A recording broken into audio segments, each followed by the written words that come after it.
არ არის ადამიანი, ვისაც დღემდე ვერ პატიოთ. 2-3 ადამიანი არსებობს, რომელსაც არასოდეს არ ვაპატიებ იმას, რაც გააკეთეს, თქვათ. მეგობრები იყვნენ კი. და რა გააკეთეს? მიღალატეს საშინლად და ძალიან ცუდი რაღაცები გააკეთეს ჩემს წინააღმდეგ, რასაც არ ვაპატიებ არავითარ შემთხვევაში. ეს იყო ჩემთვის ძალიან დიდი ისა, გაუგებრობაც, ტკივილიც და ის ადამიანი ჩემს არ არსებობს.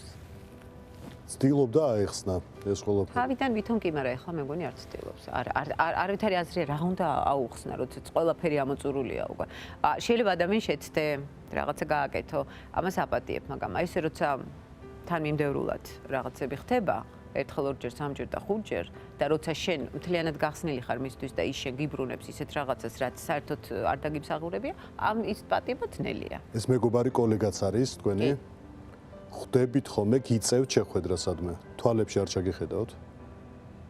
რას ეტყვით, როდესაც შეხვდებით? თუ არაფერს არ ეტყვით? ნეტა როგორ აკაკ სინდისი თქო, უნდა კი კარგი შეკითხვა იქნება. სინდისი როგორ გაძლევს იმის უფლებას, რომ აი ესეთი იყო, როგორც ხარ თქო. ერთი კი არა. რამდენი ადამიანი შეიძლება გაუმართო ხელი და აქედან ერთმა თუ დაგიფასა? არ დაუფასებია არავის, ვისთვისაც ხელი გაგიფასა. იცით ერთხელ კარგად მითხა ლექსა თორაძე.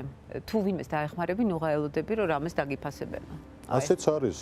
არც ველოდები, არა, მაგრამ ნუ ეხლა ყოველ შემთხვევაში მე ვაკეთებ, იმიტომ რომ ასე მგონია, რომ კარგია ეს. თავ რამდენი ნიჭიერი ბავშვისთვის მე ხელი გამიწვდია ეხლა ეს რომ მე დავითვალო ეხლა, რა თქმა უნდა.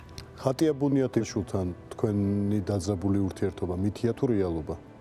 არანაირი ურთიერთობა არ მაქვს და არც მინდა მქონდეს არასოდეს. გქონდათ. ხატია ბუნიათიშვილი არის 10 წლის ჩემი წაყვანილი ავსტრიაში და საერთოდ არის ჩემი ინიციატივა მაგ ბავშვის გზის გაკვლევა, რა თქმა უნდა. დღეს ამაყობთ, იმიტომ რომ სოფლიო დონის მე ვამაყობ იმითი, რაც ჩვენ გავაკეთეთ და 4 წლის განმავლობაში ვასწავლეთ. თუმცა მე ცუდად იყო რაღაცა სიტუაციების გამო, რაღაცა დაიძაბა სიტუაცია და ძალიან უნდა მთელი გულით, რომ არსად არის არ ჩანდეს, მაგრამ სამწუხაროდ ეს ვერ დაიმალება ისე. მაგრამ არ ვიცი რატომ ეკითხებით მაგას, მაგრამ ასე. პირადი კონფლიქტი მასთანაც გაქვთ თუ არა? არავითარი კონფლიქტი არ მაქვს და არც არავითარ კონფლიქტს არ ვაპირებ არასოდეს.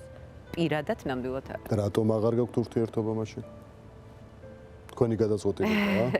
არა, ეს რთული სიტუაციების გამომდინარე, იმიტომ რომ მე ვთვლი, რომ ისეთი რაღაცები, რაც მაგას მე პირადად გავუკეთე, უნიჭიერესი ბავშვი, რომელიც იყო 10 წლის, მე წავიყვანი ავსტრიაში, მიშერსონის მეთოდზე გაიზარდა ავსტრიაში და ეხლა ადამიანი იძახის, რომ არაფერი არავის არ გაუკეთებია და როგორ არის ეხლა ეს მითხარით აბა?